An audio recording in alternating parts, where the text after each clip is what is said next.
Hello दोस्तों, study affairs के YouTube channel पे आप सभी का स्वागत है। मैं हूँ राणा चंदन। दोस्तों, जैसा कि आप सभी को पता है कि पिछले 2-3 दिनों से मैं आप सभी के लिए बीपीएससी द्वारा आयोजित प्रारंभिक और मुख्य परीक्षा से संबंधित कुछ महत्वपूर्ण जानकारियाँ दे रहा था।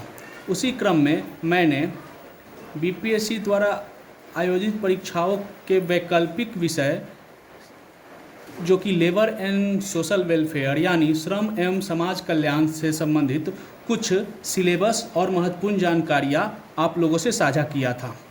इसी क्रम में आज हम लोग श्रम और समाज कल्याण से संबंधित पहले पाठ की शुरुआत करेंगे। दोस्तों, जैसा कि हम सभी को पता है और पहले हम लोगों ने देख भी चुका है कि लेबर एंड सोशल वेलफेयर जो कि बीपीएससी द्वारा मुख्य परीक्षा का एक ऑप्शनल विषय है, वैकल्पिक विषय है, छात्रों को यह चुनना रहता है। तो उसी के क्रम में इसमें 2 पार्ट होते हैं, सेक्शन 1 और सेक्शन 2। सेक्शन 1 जो कि श्रम विधान और श्रम प्रशासन से संबंधित होता है और सेक्शन 2 औद्योगिक संबंध तथा समाज कल्याण से संबंधित होता है। दोस्तों, मुख्य परीक्षा में टोटल 12 क्वेश्चन पूछे जाते हैं इस पेपर से और 12 प्रश्न से आपको 6 प्रश्नों के उत्तर देने अनिवार्य होते हैं, जिसमें से 6 प्रश्न सेक्शन 1 से रहता है, 6 प्रश्न सेक्शन 2 से रहता है। दोनों सेक्शन से 3-3 प्रश्न के उत्तर देना अनिवार्य होता है। तो दोस्तों, आज हम लोग श्रम के संबंध में समझेंगे कि श्रम अधिनियम होता क्या है। हमें टोटल जो भी सिलेबस पढ़ना है उसको हम लोगों ने पहले देख लिया है। इन टोटल और सिलेबस को हम लोग कंबाइंड एक जगह ला के इसको अच्छी तरह समझेंगे और आज इस पेपर के पहले सेक्शन के बारे में पढ़ाई की शुरुआत भी करेंगे। तो ठीक है दोस्तों, सबसे पहले हम लोग को श्रम एवं समाज कल्याण में पहला जो महत्वपूर्ण विषय है, टॉपिक है, वो है अधिनियम। अधिनियम क्या होता है तो इसको हम लोग समझेंगे। तो आइए दोस्तों, अधिनियम जब किसी समाज में रहने वाले लोगों के व्यवहार को नियंत्रित, संचालित अथवा मार्गदर्शन करने के लिए कोई नियम विधायिका द्वारा पारित किया जाए तो उसे ही कानून या अधिनियम कहा जाता है। किसी भी समाज को रहने के लिए एक नियम की आवश्यकता होती है और जब उसे सरकार द्वारा पारित किया जाता है, विधायिका द्वारा पारित किया जाता है, तो वही नियम कानून या अधिनियम का रूप ले लेती है। अब भारत के संदर्भ में देखते हैं। भारत के संदर्भ में अधिनियम उस विधेयक को कहते हैं जो संसद से पारित होने के पश्चात राष्ट्रपति की सहमति या विधानमंडल से पारित होने के पश्चात राज्यपाल की सहमति प्राप्त कर लेता है। जब केंद्रीय स्तर पे कोई नियम बनेगा या कानून बनेगा तो उसके लिए संसद द्वारा पारित होगा और राष्ट्रपति की स्वीकृति अनिवार्य है। और राज्य अपने लिए कोई नियम या कानून बनाएगा तो उसके लिए राज्यपाल की स्वीकृति अनिवार्य है और उसके बाद वह बिल कानून या अधिनियम का रूप ले लेती है। दोस्तों, इस अधिनियम के बारे में जो हमें पढ़ना है उसको हम समझेंगे कि इस सिलेबस में क्या पढ़ना है, क्योंकि अधिनियम का बहुत टोटल हम लोग का जो सिलेबस है उसमें 75% अधिनियम के बारे में ही पढ़ना है। कुछ एक्ट्स है, टोटल 13 एक्ट्स हैं और वो समझिए कि आपके पूरे सिलेबस का 75% है। तो इस अधिनियम को समझना बहुत ज़रूरी अधिनियम है। इस अधिनियम को 2 पार्ट में भाग कर देखा जा सकता है, एक सामाजिक अधिनियम और श्रम अधिनियम। अब सामाजिक अधिनियम किसे कहते हैं दोस्तों? अधिनियम 2 प्रकार के होते हैं, सामाजिक अधिनियम और श्रम अधिनियम। तो जो कानून बनता है उसके बाद ये कैटेगरी में बांटा जाता है। हम लोग को श्रम अधिनियम के बारे में ही पढ़ना है, हम लोग को ये सामाजिक अधिनियम नहीं पढ़ना है, हम लोग को श्रम अधिनियम पढ़ना है। तो इसी पर हम लोग फोकस करेंगे। लेकिन एक बार पूरे हम लोग एक चार्ट के माध्यम से देख लेते हैं कि ये 2 अधिनियम को 2 कैटेगरी में कैसे बांटा जाता है। तो सामाजिक अधिनियम में कुछ ऐसी सामाजिक कुरीतियाँ होती हैं जिनको नियमन करने के लिए सरकार जब उससे संबंधित अधिनियम या कानून बनाती है, वैसे अधिनियम या एक्ट को सामाजिक अधिनियम कहते हैं। जैसे चोरी, डकैती, गरीबी, वेश्यावृत्ति, भिक्षावृत्ति, बाल श्रम, बंधुआ मजदूरी, अस्पृश्यता, इन सब समस्याओं से निपटने के लिए सरकार जो कानून पारित करती है उसे ही सामाजिक अधिनियम कहा जाता है। ठीक है दोस्तों। और समाज का हिस्सा श्रम भी होते हैं, लेकिन श्रमिकों के लिए जब सरकार अलग से कानून बनाती है तो वैसे कानून या अधिनियम को श्रम अधिनियम कहा जाता है। ठीक है दोस्तों, तो हम लोग को श्रमिकों से संबंधित कानून के बारे में पढ़ना है। इस चैप्टर में हम लोग श्रमिकों से संबंधित और कानून को पढ़ेंगे। आइए दोस्तों, अब हम लोग देखते हैं कि श्रम अधिनियम में हम लोग को क्या पढ़ना है और कैसे पढ़ना है। हम एक चार्ट के माध्यम से इसे समझेंगे। जो सिलेबस है हम लोग के पास, उसके अकॉर्डिंगली हम लोग श्रम अधिनियम जो है उसको 4 भागों में वर्गीकृत किया गया है। पहला है सामाजिक सुरक्षा अधिनियम, दूसरा है संरक्षण अधिनियम, तीसरा है नियमन संबंधी अधिनियम और चौथा है श्रम कल्याण संबंधी अधिनियम। दोस्तों, ये श्रम कल्याण बाकी हम लोग को 3 तो पढ़ना है। ये सामाजिक सुरक्षा अधिनियम हमें पढ़ना है अपने सिलेबस के अकॉर्डिंगली। संरक्षण अधिनियम पढ़ना है, संरक्षण अधिनियम से संबंधित अधिनियम पढ़ना है, नियमन संबंधी अधिनियम पढ़ना है, और चौथा जो है श्रम कल्याण से संबंधित जो अधिनियम है वो हम लोग के सिलेबस में नहीं है। इसके बदले हम लोग समाज कल्याण से संबंधित विषय पढ़ेंगे। जैसा कि आप सेकेंड पार्ट में देखते हैं, औद्योगिक संबंध एवं समाज कल्याण। ठीक, श्रम कल्याण से संबंधित कुछ विषय इसमें आ जाते हैं, लेकिन इससे संबंधित अधिनियम नहीं पढ़ना है। हम लोग को सिलेबस के अकॉर्डिंगली समाज कल्याण विषय को पढ़ना है। ठीक है दोस्तों, अब हम लोग पूरे सिलेबस को ब्रीफ करते हैं। सामाजिक सुरक्षा अधिनियम, ये पेपर 1 सेक्शन 1 में हम लोग को पढ़ना है, सेक्शन 1। फिर संरक्षण अधिनियमन, ये भी सेक्शन 1 में हम लोग को पढ़ना है। संरक्षण अधिनियम को हम लोग पढ़ने के अनुसार 2 पार्ट में डिवाइड कर देते हैं। एक होता है मजदूरी संबंधी अधिनियम और दूसरा है कार्य की दशा संबंधी अधिनियम। सामाजिक सुरक्षा में वही है, सामाजिक सुरक्षा से संबंधित जो अधिनियम आते हैं उसको सामाजिक सुरक्षा कहते हैं। जैसे कि मातृत्व से संबंधित कोई अगर सरकार एक्ट बनाती है, या फिर डिसेबिलिटी से संबंधित कोई एक्ट बनाती है, गरीबी से संबंधित कोई, मृत्यु से संबंधित अगर कर्मचारी किसी कारखाना में कार्य करता है, उसकी मृत्यु हो जाती है, तो उससे संबंधित जो एक्ट बनता है उसे ही हम लोग सामाजिक सुरक्षा से संबंधित एक्ट के अंतर्गत पढ़ेंगे। और हम लोग को संरक्षण अधिनियम, ये जो दोनों पार्ट है, सामाजिक सुरक्षा अधिनियम और संरक्षण अधिनियम, हम लोग को सेक्शन 1 में पढ़ना है। और नियमन संबंधी अधिनियम जो है यह सेक्शन 2 में पढ़ना है।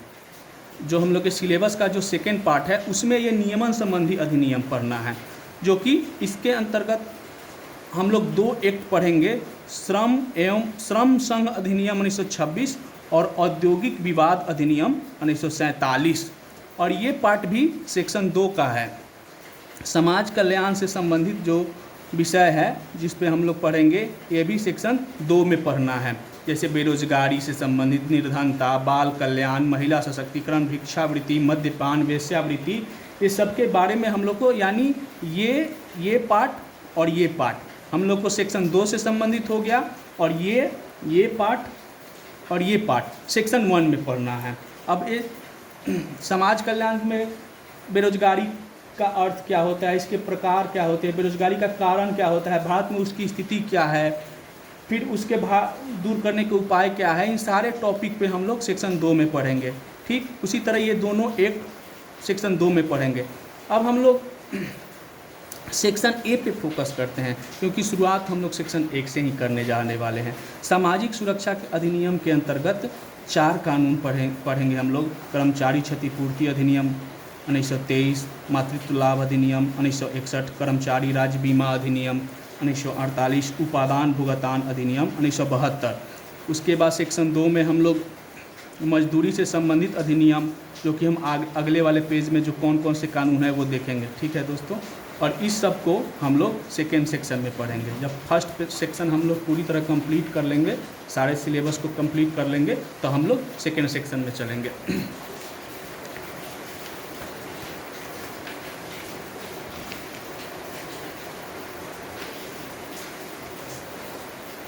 दोस्तों अब उसी को हम लोग पूरी तरह, अब हम लोग सेक्शन 1 का जो सिलेबस है उसको अब हम लोग पढ़ना है। हम लोग इस पेपर में देख चुके हैं सामाजिक सुरक्षा से संबंधित अधिनियम, संरक्षात्मक या मजदूरी अधिनियम, और फिर संरक्षात्मक या कार्य की दशा अधिनियम। संरक्षात्मक अधिनियम को हम लोग 2 पार्ट में बांटे थे, एक मजदूरी अधिनियम और एक दूसरा कार्य की दशा अधिनियम, जो कि मैंने रेफ़र किया था पेज 3 में। हम लोग देखेंगे उसमें कौन कौन से अधिनियम पढ़ने हैं। तो सबसे पहले हम लोग मजदूरी अधिनियमन से संबंधित देखते हैं कौन कौन से अधिनियम इसके अंतर्गत हम लोग को पढ़ना है। मजदूरी भुगतान अधिनियम, न्यूनतम मजदूरी अधिनियम, समान पारिश्रमिक अधिनियम, ठीक है। और कार्य की दशा अधिनियम के अंतर्गत हमें कौन कौन से एक्ट पढ़ने हैं। तो एक हो जाएगा कारखाना अधिनियम, बिहार दुकान एवं प्रतिष्ठान अधिनियम, बीड़ी एवं सिगार श्रमिक नियोजन की शर्त अधिनियम 1966, और चौथा है बाल एवं किशोर श्रमिक प्रतिषेध एवं विनियम अधिनियम 1986। ये 4 एक्ट, टोटल 4 इधर, फिर 3, 7 और 4, 11 एक्ट हमें सेक्शन 1 में पढ़ना है। उसके बाद हम लोग ILO के बारे में पढ़ेंगे, श्रम विधान के सिद्धांत को देखेंगे, बिहार में श्रम प्रशासन, भारतीय संविधान में श्रम संबंधी उपबंध। ये पूरा पढ़ लेने के बाद हम लोग का सेक्शन 1 कंप्लीट हो जाएगा। तो हम लोग सबसे पहले कर्मचारी क्षतिपूर्ति अधिनियम 1923 इस एक्ट को पढ़ेंगे। ये क्या है, कर्मचारी क्षतिपूर्ति अधिनियम क्यों लाया गया, क्या इसके अंतर्गत प्रावधान है, इससे पहले क्या हो रहे थे। क्योंकि ये जब आप देख रहे हैं 1923 में आया, तो इसका मतलब ये है कि जब भारत पे अंग्रेज़ों का शासन था उसी वक्त ये कानून आया है, ठीक है दोस्तों। अब इस एक्ट को पढ़ने के लिए हमें कुछ महत्वपूर्ण शब्दावली को जानना बहुत ज़रूरी है, क्योंकि बार बार इस कोई भी हम लोग एक्ट पढ़ेंगे तो उसमें कुछ शब्द जो है जो बार बार रिपीट होंगे। तो एक्ट को पढ़ने से पहले हम उन शब्दावली को देख लेते हैं कि कौन कौन से शब्द जो है हमें जान लेना ज़रूरी है। एक तो हम लोग, आप सभी लोग जैसे कंपटीशन की तैयारी करते हैं तो आप लोग को पता होगा कि सरकार के जो 3 स्तंभ होते हैं, विधायिका, कार्यपालिका और न्यायपालिका, और एक चौथा स्तंभ पत्रकारिता को कहा जाता है। लेकिन ये मेन जो 3 स्तंभ है यही है। विधायिका का काम क्या है, कानून पास करना। कार्यपालिका का काम है कानून का कार्यान्वयन करना, इम्प्लीमेंटेशन करना। और न्यायपालिका जो है, जो विधायिका कानून पारित करती है, वह संविधान के दायरे में है या नहीं, इसकी जांच करती है न्यायपालिका। और फिर सही तरह से इसका क्रियान्वयन हो रहा है कि नहीं, इसका जांच का कार्य होता है न्यायपालिका के पास। तो हम जब एक्ट पढ़ेंगे उसमें बार बार एक शब्द रिपीट होगा दोस्तों, उपयुक्त सरकार। ये उपयुक्त सरकार क्या होता है, तो इसका हम देख लेते हैं। उपयुक्त सरकार से तात्पर्य है केंद्रीय स्तर पर केंद्र सरकार तथा राजकीय स्तर पर राज्य सरकार। जब केंद्र स्तर पर कोई कानून बनाएगी सरकार और वहाँ पे उपयुक्त सरकार लिखा गया है तो वह केंद्रीय सरकार कहा जाएगा, और राज्य स्तर पर उसे राजकीय सरकार। उपयुक्त सरकार का अर्थ, यदि कोई एक्ट राज्य सरकार द्वारा पारित किया गया है और उस पर नियमन भी राज्य सरकार बनाई है, तो एक्ट के अंतर्गत जहाँ भी उपयुक्त सरकार का इस्तेमाल होगा वहाँ पे राज्य सरकार से संबंधित रहेगा, ठीक। अब श्रम और श्रमिक, पूरा ये जो सिलेबस है श्रम और श्रमिक से संबंधित है। तो ये संविधान में कहाँ पे है, भारतीय संविधान में श्रम और श्रमिक शब्द कहाँ पे है। तो भारतीय संविधान की समवर्ती सूची में श्रम और श्रमिकों को रखा गया है, जिस पर कानून बनाने की शक्ति केंद्र तथा राज्य सरकार दोनों को है। राज्य सूची, संघ सूची और समवर्ती सूची, हमारे संविधान के हमारे सभी विषयों को इन 3 पार्टों में बांटा गया है। तो जो श्रमिक और श्रम से संबंधित जो विषय है इसको समवर्ती सूची में रखा गया है, और समवर्ती सूची में जो जितने भी विषय होते हैं उस पर केंद्र और राज्य दोनों कानून बना सकते हैं। किंतु इसमें एक क्लॉज है, आप लोगों ने पढ़ा होगा, जब भारतीय संविधान जब आप लोग पढ़ रहे होंगे तो उनमें आपको मिला होगा कि किसी भी विषय पर केंद्र सरकार तथा राज्य सरकार दोनों द्वारा कानून बनाया जाता है। तो संविधान के अनुच्छेद 258 के अनुसार केंद्र सरकार द्वारा पारित कानून ही सर्वोच्च होगा। यानी एक ही विषय पर केंद्र सरकार भी कानून बना दे और राज्य सरकार भी कानून बना दे तो वहाँ पे राज्य सरकार द्वारा जो बनाया गया कानून होगा वो निरस्त हो जाएगा और केंद्रीय कानून ही मान्य होगा। ठीक है दोस्तों, नेक्स्ट है कानून या विधान। इसके बारे में हम लोग सभी समझते होंगे। कानून या विधान, विधायिका द्वारा पारित किए गए नियम को ही कानून या विधान कहा जाता है। जब कोई संसद या विधानमंडल में कोई बिल पेश किया जाता है तो पारित होने से पहले वो बिल होता है और जैसे ही वो पारित होने के बाद राष्ट्रपति या राज्यपाल द्वारा हस्ताक्षरित हो जाते हैं तो वह कानून, अधिनियम, एक्ट की संज्ञा ले लेती है। ठीक है दोस्तों, हमको लगता है यहाँ तक आपको कोई दिक्कत नहीं होगी और अगर आपको इस दरमियान कोई भी दिक्कत हो तो आप हमें कमेंट बॉक्स में ज़रूर लिखिएगा, मैं उसे पूरी तरह क्लियर करने की कोशिश करूँगा। अधिनियम के बारे में हम लोग समझ लिए हैं स्टार्टिंग में ही।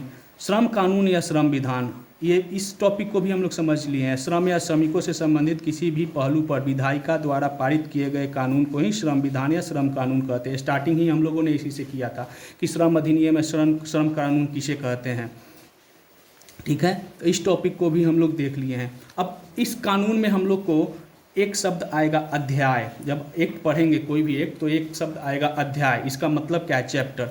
यदि किसी अधिनियम या मान लीजिए कोई कानून सरकार द्वारा पारित कर दिया गया तो अधिनियम या एक्ट का रूप ले लिया, तो उसके बाद कह रहा है यदि किसी अधिनियम को एक से अधिक खंड में वर्गीकृत किया गया हो तो प्रत्येक खंड को अध्याय कहा जाता है। यदि कोई कानून पारित कर दिया गया है और उस अधिनियम या एक्ट में एक से ज़्यादा खंड हो तो प्रत्येक खंड को अध्याय कहा जाएगा। यानी पहले खंड को अध्याय 1, दूसरे खंड को अध्याय 2, इस तरह आगे वो जितना खंड होगा उतने अध्याय की रूप वो लेते जाएगा। ठीक है दोस्तों, यहाँ तक आपको हमें लगता है कि कोई दिक्कत नहीं होगा। एक अगला शब्द हमें बार बार यूज होगा, प्रावधान, प्रोविज़न। ये प्रोविज़न का मतलब क्या है? तो किसी भी अधिनियम में रखे गए नियमों को ही प्रावधान कहते हैं। यानी एक्ट में जितने सारे नियम होंगे उस नियम को प्रोविज़न या प्रावधान कहा जाएगा। नियम अगर पॉइंट 1 है तो प्रावधान 1 हो जाएगा, अगला उसके बाद प्रावधान 2 हो जाएगा। ठीक, वो टोटल प्रावधान के रूप में होंगे। तीसरा पॉइंट है धारा। हम लोग पढ़ते होंगे आईपीसी की धारा इतना, आईपीसी का सेक्शन इतना, तो वही है धारा। उस एक्ट में किसी भी अधिनियम में वर्णित प्रावधानों के क्रम संख्या को ही धारा कहते हैं। कोई प्रावधान हो गया, उस प्रावधान में जितने पॉइंट होंगे, जितने क्रम संख्या हो गया, प्रावधान में क्रम संख्या 1, क्रम संख्या 2, क्रम संख्या 3, तो उस क्रम संख्या को धारा कहा जाएगा, सेक्शन कहा जाएगा। ठीक है, किसी भी अधिनियम में वर्णित प्रावधानों के क्रम को ही धारा कहते हैं। ठीक, अब नेक्स्ट टॉपिक है उपधारा यानी सब सेक्शन। इससे आपको शब्द से ही पता चलता है उपधारा यानी धारा से ही ये निकला हुआ कोई शब्द है। सब सेक्शन, यदि किसी धारा में एक से अधिक प्रावधान रखा गया है तो उनके क्रम संख्या को उपधारा कहा जाता है। अगर प्रावधान में क्रम संख्या 1, 2, 3, 4, अब क्रम संख्या 1 में 2 पॉइंट है तो वो जो पॉइंट होंगे उसको उपधारा या सब सेक्शन की संज्ञा दी जाएगी। उदाहरण के तौर पर हम लोग देख लेते हैं। मान लीजिए एक लाइन लिखा हुआ है सेक्शन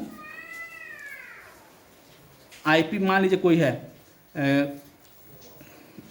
मातृत्व लाभ अधिनियम का प्रावधान के सेक्शन 10(3), मान लीजिए ऐसा दिया गया है, तो इसको हम लोग कैसे पढ़ेंगे? सेक्शन 10(3) यानी धारा 10(3) का अर्थ है धारा 10 नंबर माने प्रावधान का क्रम संख्या 10, धारा 10 का उपधारा यानी सब सेक्शन 3, इसको ऐसे पढ़ा जाएगा। नेक्स्ट विषय है, नेक्स्ट जो शब्द है वो है अनुसूची या शेड्यूल। अगर एक्ट में ऐसे शब्द का यूज किया गया है तो उसको क्या कहते हैं? यदि किसी अधिनियम में कोई सूची दिया गया हो, कोई लिस्ट दिया गया हो, तो उस सूची को ही अनुसूची कहा जाता है। अगर कोई एक्ट आप पढ़ रहे हैं और उसमें ये शब्द का यूज हो अनुसूची, तो इसका मतलब समझ लीजिए कि एक्ट के अंत में एक लिस्ट दिया गया हो, एक सूची दी गई होगी, किसी से संबंधित होगा, हॉस्पिटल का नाम होगा या हॉस्पिटल से संबंधित कोई भी सूची, मान फॉर एग्जांपल हम बोल रहे हैं, तो उस सूची को ही अनुसूची शब्द कहा जाएगा, शेड्यूल कानून में इस्तेमाल होगा। ठीक है दोस्तों, अब आगे हम लोग देखते हैं संशोधन, आप सभी को कंपटीशन की तैयारी कर रहे हैं तो ये सब तो ज़रूर पता होगा, संशोधन। ठीक है दोस्तों, इसी के साथ मैं आप लोगों से एक प्रश्न पूछता हूँ, किस संशोधन को भारत का लघु संविधान कहा जाता है? ठीक है, ये आप लोग कमेंट बॉक्स में लिख के बताइएगा। अमेंडमेंट, किसी भी अधिनियम को अद्यतन मीन्स अप टू डेट और प्रभावी बनाने के लिए संशोधन किया जाता है। संशोधन का मुख्यतः 3 प्रभाव अधिनियम पर पड़ता है। कोई भी एक जैसे पुराना हो गया, आज के समय के अनुसार उसको अप टू डेट करना है, उसमें कुछ अमेंडमेंट, कुछ चेंजिंग करना है, तो उसके लिए हम लोग उस एक्ट में संशोधन करते हैं, अमेंडमेंट करते हैं। आप लोगों ने इस वर्ड को भारतीय संविधान में बार बार सुना भी होगा, इसीलिए मैंने आप लोगों से एक प्रश्न भी पूछा। तो अब इस अधिनियम का प्रभाव, इस संशोधन का प्रभाव उस एक्ट में क्या पड़ता है? तो मान लीजिए संशोधन हुआ तो कुछ नए प्रावधानों को सम्मिलित किया जाएगा, उस एक्ट में कोई नया प्रावधान जोड़ा जा सकता है, उसमें 3 तरह के चेंजिंग हो सकते हैं। दूसरा हुआ किसी प्रावधान को हटाया जाएगा। मान लीजिए उस एक्ट में कोई प्रावधान है जो कि अब आज के समय के अनुसार वो निष्क्रिय है, मतलब उससे आज के समय में कोई असर नहीं है, तो उस प्रावधान को हटा दिया जाएगा। और तीसरा उस पर असर होगा किसी प्रावधान को आरंभिक रूप से परिवर्तित कर देना। इस एक्ट प्रावधान में संशोधन करके इस एक्ट के प्रावधान इतना के जगह पर कोई दूसरा नया प्रावधान ला देना, यानी उसको आरंभिक रूप से ही हटा देना। ये 3 असर उस पर होंगे। अब नेक्स्ट विषय है नियम बनाने का अधिकार। आपको आगे जब कोई भी कानून पढ़िएगा सारे शब्द का यूज होगा, हर एक्ट में ये शब्द यूज होंगे, तो पहले से समझ लेना बहुत ज़रूरी है। नियम बनाने का अधिकार, किसी भी कानून को बेहतर ढंग से लागू करने के लिए नियम बनाने का अधिकार दिया जाता है। कानून जब पास हो जाता है तो उस पर नियम बनता है, ठीक है, और उस नियम बनाने का अधिकार दिया जाता है। राजकीय कानून पर नियम बनाने का अधिकार संबंधित राज्य सरकार को होता है। यदि राज्य सरकार ने कोई एक्ट पारित किया है तो उस पर नियम राज्य सरकार बनाएगी, और केंद्रीय कानून पर नियम बनाने का अधिकार केंद्र सरकार का होता है। अगर कोई एक्ट केंद्र सरकार ने पारित किया है तो वहाँ पे उसमें नियम बनाने का अधिकार केंद्र सरकार को होगा। ठीक है दोस्तों, लेकिन कुछ केंद्रीय कानून पर नियम बनाने का अधिकार राज्य सरकार को भी दिया जाता है। केंद्र सरकार कुछ एक्ट में ऐसे प्रावधान रखते हैं कि उस पर राज्य सरकार अपने अनुसार नियम बना सकती है। ये एक ऑप्शन कुछ एक्ट में ऐसा होता है, हर एक्ट में नहीं। ठीक है दोस्तों, तो आज का जो क्लास है यहीं पे समाप्त होता है, और हम लोग जान लिए कि हमें क्या पढ़ना है सेक्शन। ये शब्द तो हर एक्ट में काम आएगा, जो ये मुख्य शब्द जो हम लोग अभी पढ़े हैं। बाकी हम लोग LSW के लेबर एंड सोशल वेलफेयर जो 2 सेक्शन में होता है उसके पहले सेक्शन की पढ़ाई आज से हम लोग स्टार्ट कर दिए। अगले क्लास में पहला एक्ट पढ़ाया जाएगा। ठीक है दोस्तों, धीरे धीरे करके हम पूरे सिलेबस को अच्छी तरह समझ लेंगे, पढ़ लेंगे और याद भी कर लेंगे, क्योंकि परीक्षा से पहले हम लोग इस तरह तैयार हो जाएंगे, कोई भी प्रश्न हमारे नज़रों के सामने आए तो वो फिर ऐसा ना हो कि वो मेरे लिए अनभिज्ञ, हम पूरी तरह उसको लिखने में सक्षम हो सके। धन्यवाद दोस्तों।